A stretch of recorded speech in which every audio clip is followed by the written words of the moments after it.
a 20 ans jour pour jour, devant les hommes nous disions oui. Il sera aujourd'hui une nuit de nous de dire mon amour. Allons de tout cœur dire oui devant le Seigneur. Célèbre mon mariage. Après 20 ans, j'ai vu comme il a fallu du temps. Et le temps de Dieu est le meilleur. Je célèbre mon mariage. Après 20 ans, j'ai vu comme il a fallu du temps. Et le temps de Dieu est le meilleur. Ma chère et tendre épouse, oh mon amour, ma femme de toujours, ma compagne pour la vie. Mon cher et tendre époux, oh mon amour, l'homme de ma vie, mon compagnon de tous les jours.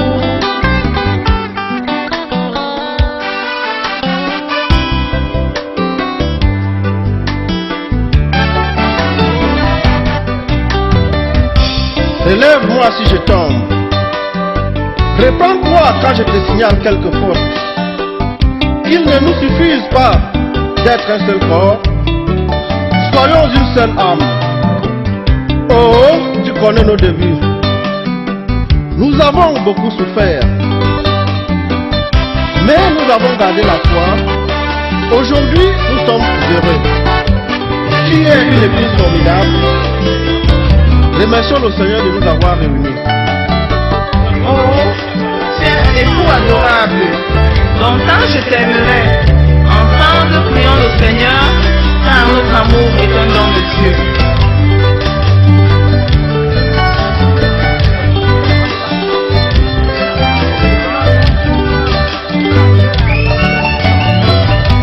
Et quand Dieu qui tombe, on est heureux.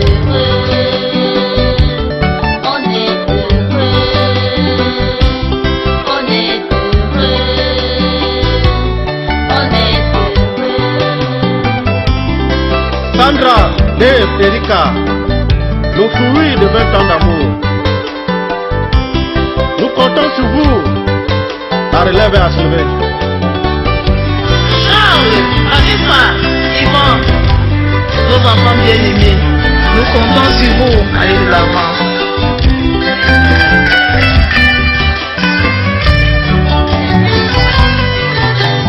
Tu es une dame de cœur, nous te disons merci maman. Tu es la maman des mamans, nous te disons merci maman.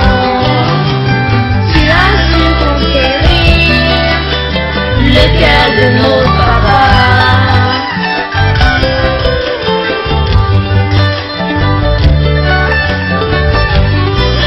Bénissons, bénissons Véronique, bénissons, bénissons Véronique, bénissons, bénissons Véronique, bénissons, bénissons Véronique.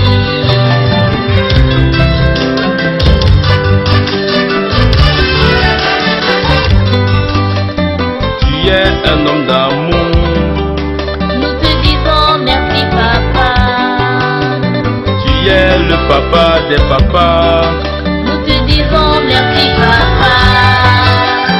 tu as su notre éducation, Nous te disons merci papa.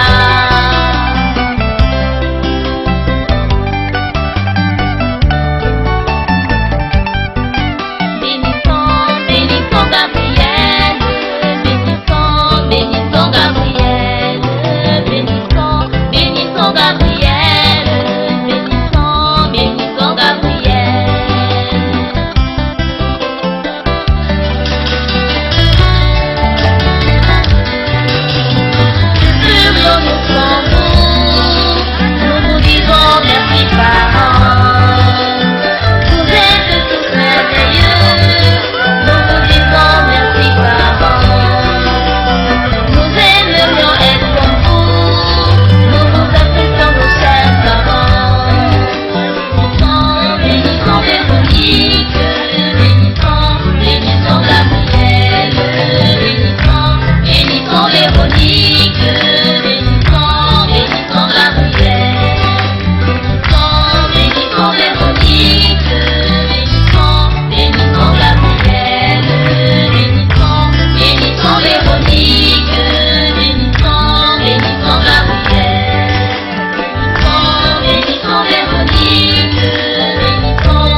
m'as toujours dit que si tu partais, je ne trouverais pas une belle femme comme toi. Tu es belle, je le sais, mais tu oublies une chose. Avoir un mari, c'est très difficile. Avoir un homme, c'est si facile. Mais un mari, c'est très difficile. Avoir un homme, c'est si facile. Mais un mari, c'est très difficile. Tu as tout le temps de bien réfléchir. À toi de choisir ce que tu trouves bon. Le foyer ou la rue, la nuit dans les hôtels, c'est ça qui te plaît. Fais donc ta valise. Avoir un homme, c'est si facile. Mais un mari, c'est très difficile. Avoir un homme, c'est si facile. Mais un mari, c'est très difficile. Tu n'as que 20 ans, tu es toute fraîche, alors tu oublies qu'un jour tu vieilliras. Quand à 35 ans, ta peau durcira, tu ne seras plus que l'ombre de toi-même. Avoir un homme, c'est si facile, mais un mari, c'est très difficile. Avoir un homme, c'est si facile, mais un mari, c'est très difficile.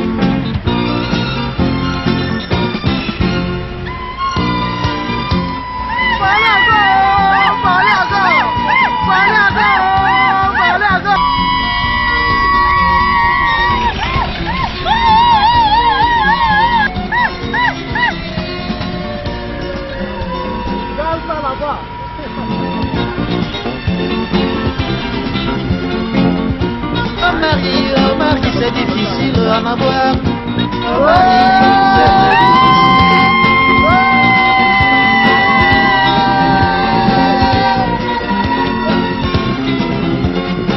Lève-toi le matin et fais-lui son café, bibiche.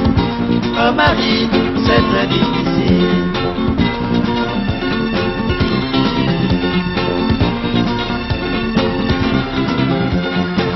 Il y a beaucoup d'hommes dans la rue, mais tous des aventuriers.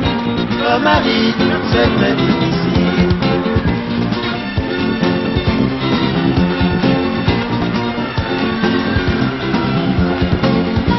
À midi, fais-lui son déjeuner. Un mari, c'est très difficile.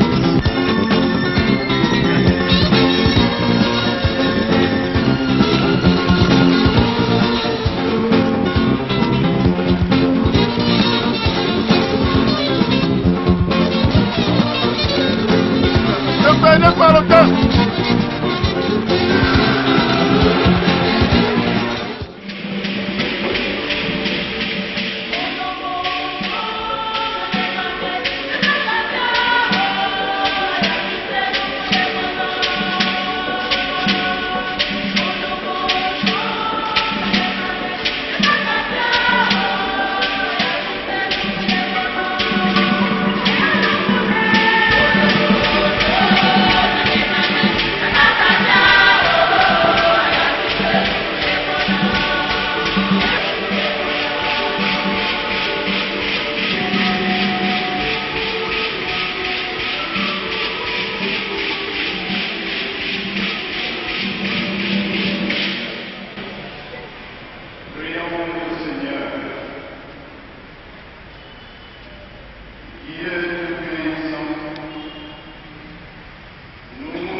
Lecture du livre du Placide. Heureux le mari d'une autre épouse, le nombre de ses jours en sera doublé. Une femme vaillante fait la joie de son mari. Il connaîtra la paix tous les jours de sa vie. Une bonne épouse est le gros lot. Elle reviendra à celui qui craint le Seigneur. Riche ou pauvre, il aura le cœur content. À tout moment, l'on verra son bonheur sur son visage. La grâce d'une femme réjouit son mari, mais son savoir-faire le réconforte à la voile des autres. Une femme qui sait se taire est un don du Seigneur. Rien n'est comparable à celle qui est bien éduquée. La femme pudique est doublement charmante. Celle qui est chaste est un trésor inestimable. Comme le soleil levant sur les montagnes du Seigneur, tel est le charme d'une bonne épouse dans une maison bien aimée. Parole du Seigneur.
Vivez dans l'amour, comme le Christ nous a aimés, et célébrez pour nous en offrant à Dieu le sacrifice qui pouvait lui plaire.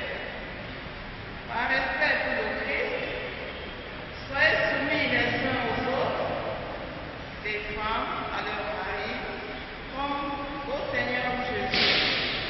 Car pour la femme, le mari est la tête, tout comme pour l'Église, le Christ est la tête. Lui qui est le sauveur de son corps. Eh bien, si l'Église se soumet au Christ, qu'il en soit toujours de même pour les femmes à l'égard de leur mari. Vous, disons, aimez votre femme à l'exemple du Christ. Il a aimé l'Église, il s'est livré pour elle. Il voulait la rendre sainte en la purifiant par le bain du baptême et la parole de vie.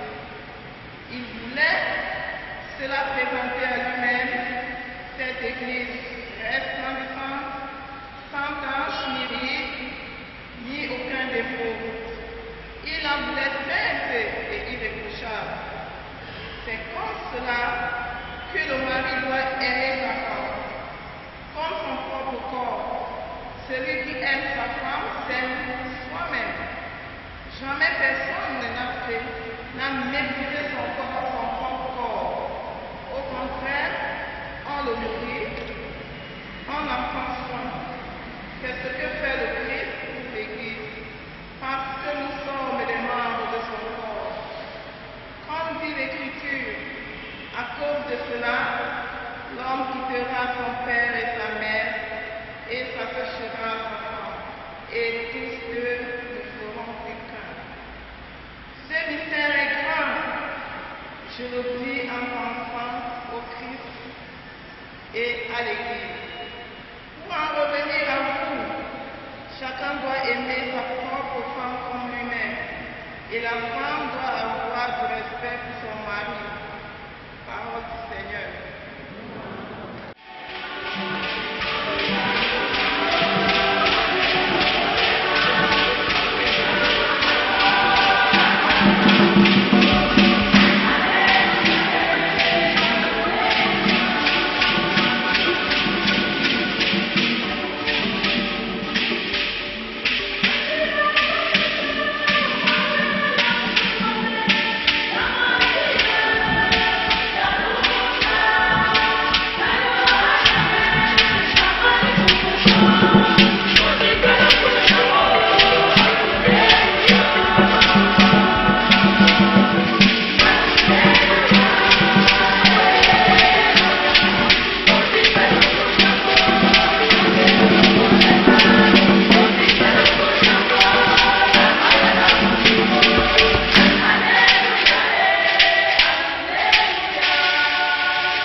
troisième loi que Dieu a attachée au mariage, c'est l'ouverture à la fécondité, c'est-à-dire une fois que l'acte matrimonial est posé,